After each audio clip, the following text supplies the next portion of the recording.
the mystery theory. Today, another Wednesday, and another soft spoken video. As you can hear, it is raining pretty hard, and it will be for a couple of days. Not birds in the background once it begins raining, but I'm gonna try to do clips of today's rain and hopefully capture a little bit the sound for future videos. Now, today we are doing part 1 of the top 10 islands and their deadly secrets. They are referred to as the Forbidden Islands, and I found them on this article by ID magazine, and I thought it'd be the perfect top 10 to share here with you.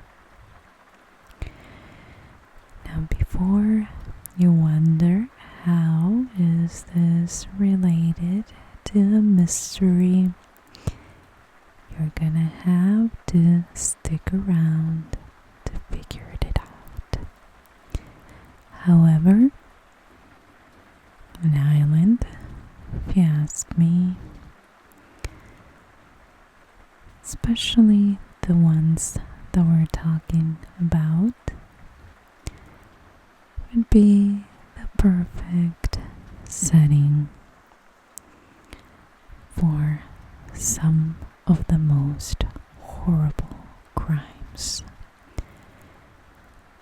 Some wild ways to kill people, to be honest, that I've never even thought about, and I think somebody must come up with a few scary movies based on these islands because they are terrifying and true stories. So this is not imagination or urban legends. People live through these things. Now, do you know how many islands are in the world? If your answer is no, you're not alone. Even experts have no idea. But of the ones that we know, we can safely say that around 11,000 of them are inhabited. This doesn't stop people from going there. It is not practical to live in an island in the middle of nowhere, but it's the perfect setting to commit a crime. Something that I found interesting is that some of these places are truly unbelievable. We know about big islands like Greenland and Madagascar, have you heard about Just Enough Room Island? In case that you haven't, I'm gonna describe it to you and try to put an image so you get a better idea. Just Enough Room Island is 3,300 square feet in size, being the smallest island we know of. It's located in the St. Lawrence River on the New York side of the US-Canadian border. And it's known for, I think this was in a New York Post or an article that said, quote, "One step and you're swimming." It's kind of a round shape. Looks like sand around it. But in the middle of the island, there's water. So an island within an island. Now, before I start with our first case in Clipperton Island, I would love for you to take a second and leave comments. Also, rate this video. And if you don't have anything to say about today's video, I'd love to say hello to you. You can leave a smiley face, the place where you're watching this video from. If you're new, just say you're new so I can welcome you. And by doing that, you're helping my channel. So thank you. If you're new, I encourage you to subscribe. And if you want extra content, last Saturday I uploaded a new case to Patreon, and it was also soft spoken.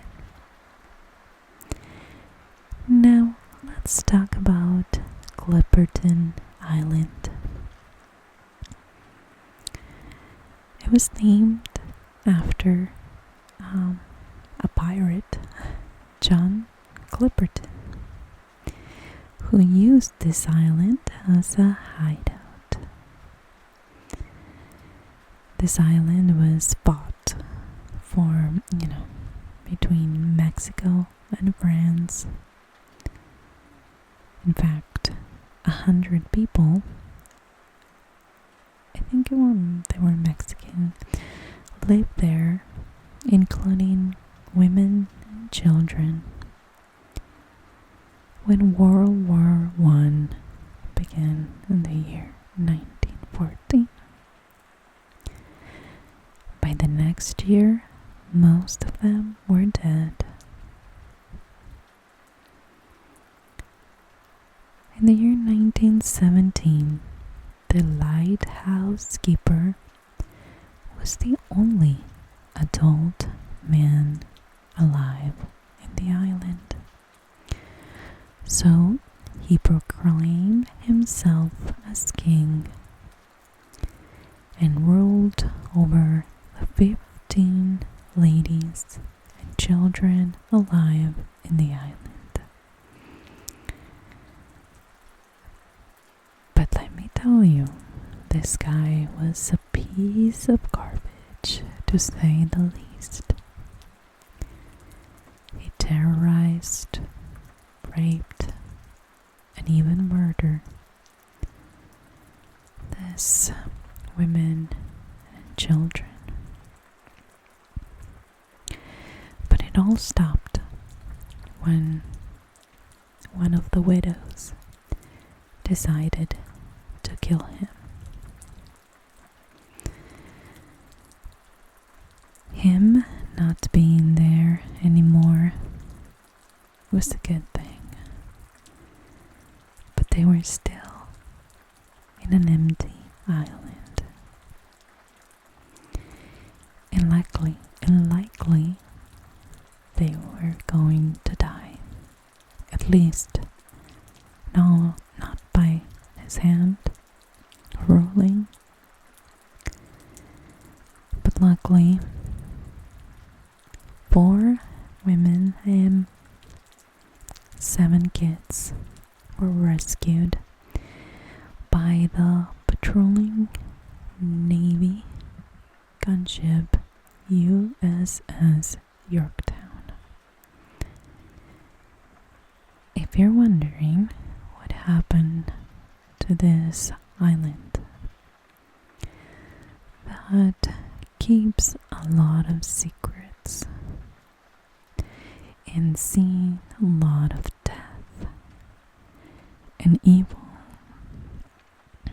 now is under French authority and is not inhabited anymore. Now, I don't know if it's used for military purposes or what it's used for, but it is in working order. Number 2. This is the next perfect crime scene. Tikopia. This is one of the world's most remote islands, located in the Pacific Ocean. And it's only 1.9 square miles in size. Just so you have an idea, it takes 3 days of travel by boat to reach the provincial capital, Lada, and 5 days of travel by boat to reach the country's capital, Honiara. The nearest island is 80 miles away, and it's even smaller than Tikopia.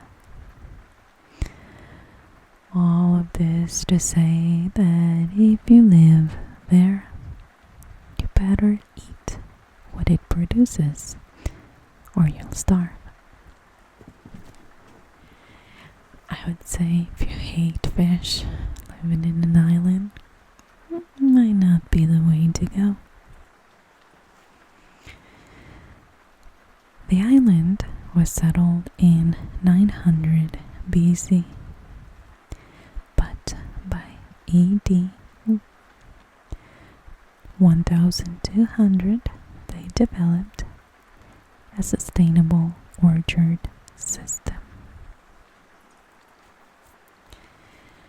By the year 1600 or so, they decided to remove all the pigs from the island because, well, if you ever had pigs, you know they are very destructive and they serve their purpose when you use them in a farming sustainable style, but for them they were destroying all the crops, so they stopped harvesting pigs and they turned to sustainable fishing. So what's wrong with this island?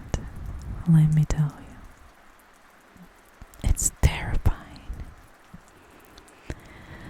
The population reach about 1,200 people, which makes a population density almost 7 times that of the US. Yikes, too many people for 1.9 square miles. So things had to change. The family planning was the first step. Very strict. Only the eldest child could be a father. Pregnancies were prevented or aborted, and parents become celibate as soon as the eldest son was old enough to marry. Which I think, well, I'm not gonna think that right now, but it gets worse.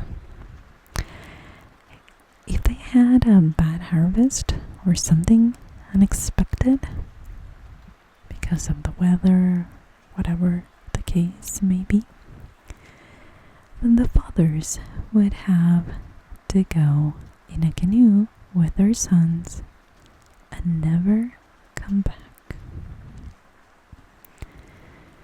To keep the population under control, when one of these tragedies happened, unmarried people would take their own lives,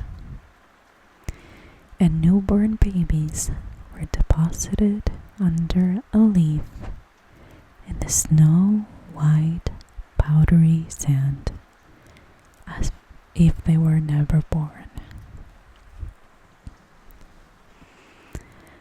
All this until the year 1858, when Christianity was introduced.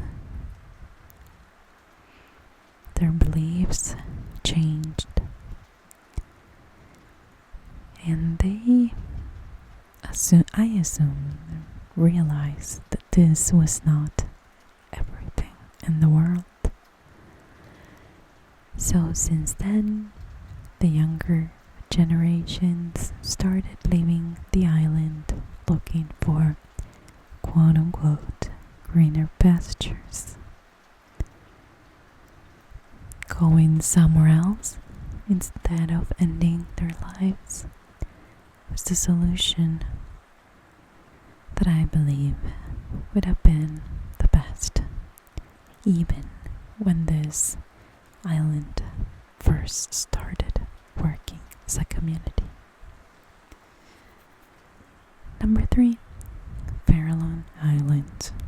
Oh gosh, this is known. You probably heard about this.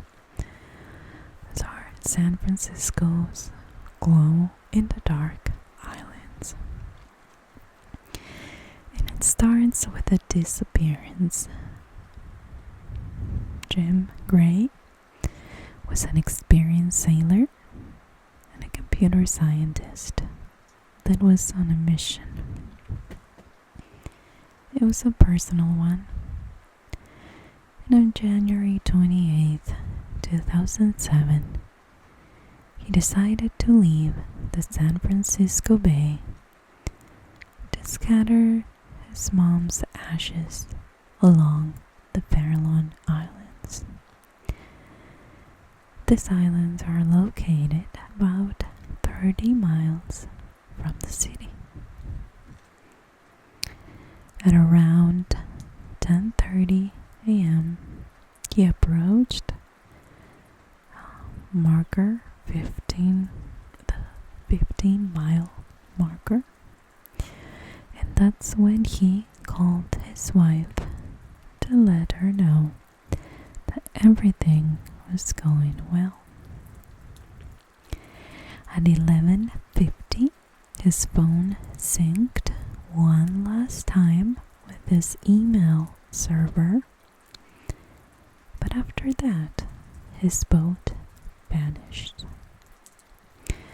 There was no Mayday call. His safety beacon was never activated, and they searched 130 2,000 square miles, but nothing. He was never found. In the year 2012, he was declared dead. But this is just something recent. These islands are known for tragedy. Native Americans would call them Island of the Dead. And they believe that the spirits of the dead live there.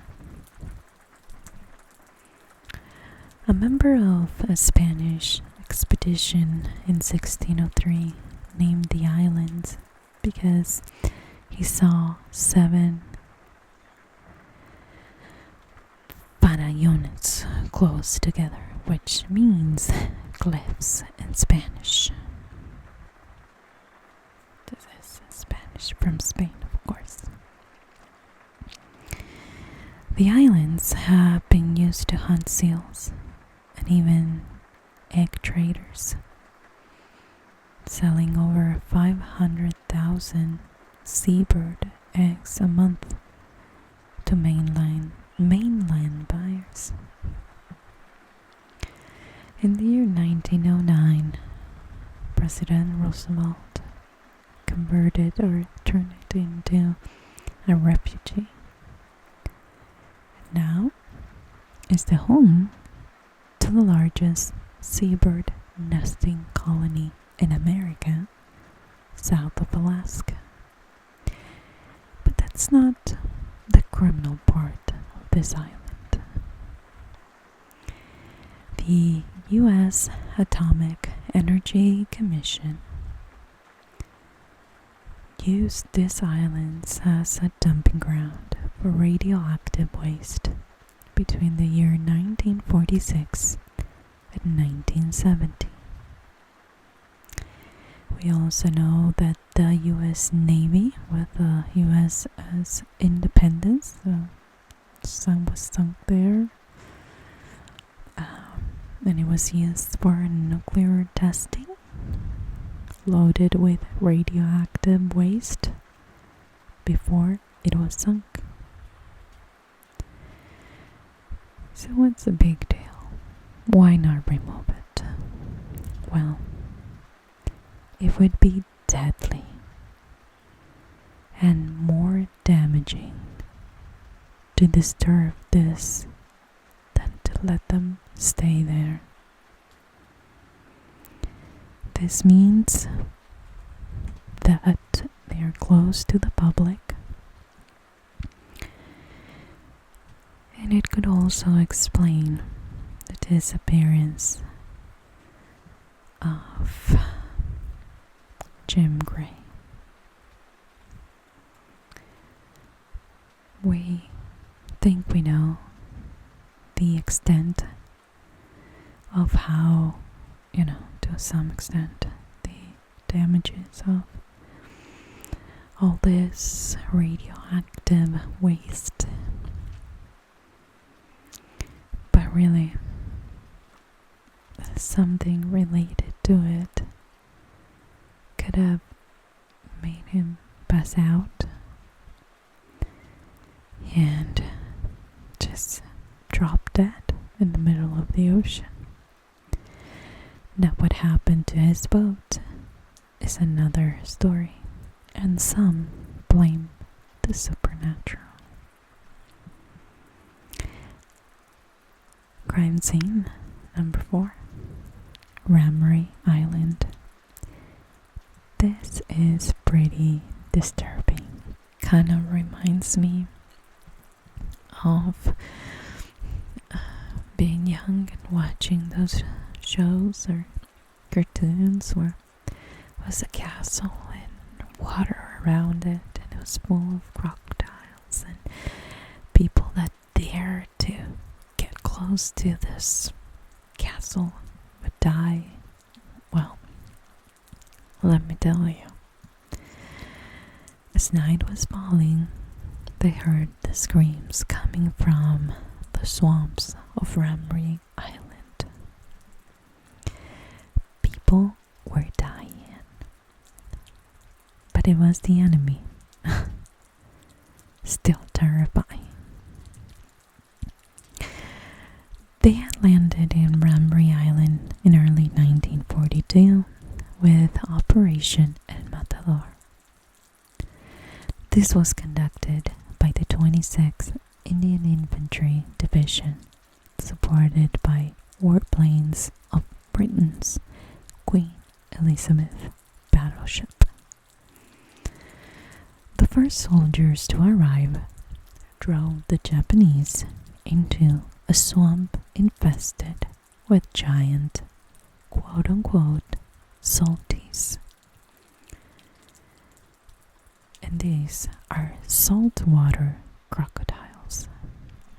If you didn't know that they exist, I suggest you look up, I think it's in Costa Rica. There's a beach where you can see them there. It's pretty terrifying. I assume it's not like they're just waiting for people to go to the beach and eat them alive. But the clips that I've seen about saltwater crocodiles, pretty terrifying. I love the ocean. British soldiers later described what happened. They would hear terrifying screams of wounded men crushed in the jaws of the salties. You could hear how they were being crushed. And at dawn, vultures would come to eat what was left. Out of everyone that was kind of sent there, 20 were alive the next morning, but the rest were all dead and dinner to these reptiles. Some historians dispute this and say it's an urban legend, but it's recorded in the Guinness Book of World Records as the worst crocodile disaster. Now let's finish with a crazy crime scene. Sable Island, the ship island. And in case you don't know about Sable Island, it lies like a narrow crescent about 120 miles from the eastern coast of Canada. Now, when you think of an island, you think volcanic origins anchored to the seabed. But Sable Island is not that. This island moves 7 miles from north to south and 19 miles from east to west in a clockwise direction. I mean, creepy as heck. Now science tried to explain this and attribute to giant hurricanes and ocean forces like the Gulf Stream and the Labrador and St. Lawrence currents. They believe that it's actually the sand that moves from one side to the other of the island. Some others say that would only make it bigger and not a floating island or an anchored island and more of a floating island. The highest point of this island is only 90 feet above water, so it can be invisible for about 130 days here. This is a dangerous silent killer because of being this ghost island that ships run into. Over 10,000 sailors have lost their lives in this island. And the craziest and scariest thing is, some of these ships were now close to the island, but all of a sudden were taken there by this strong current. Well, it has also been tracked on how this happens. It's almost like a magnet that pulls them into the island just to kill them. So you think people don't live there? Well, no humans live there. But there are about 500 wild horses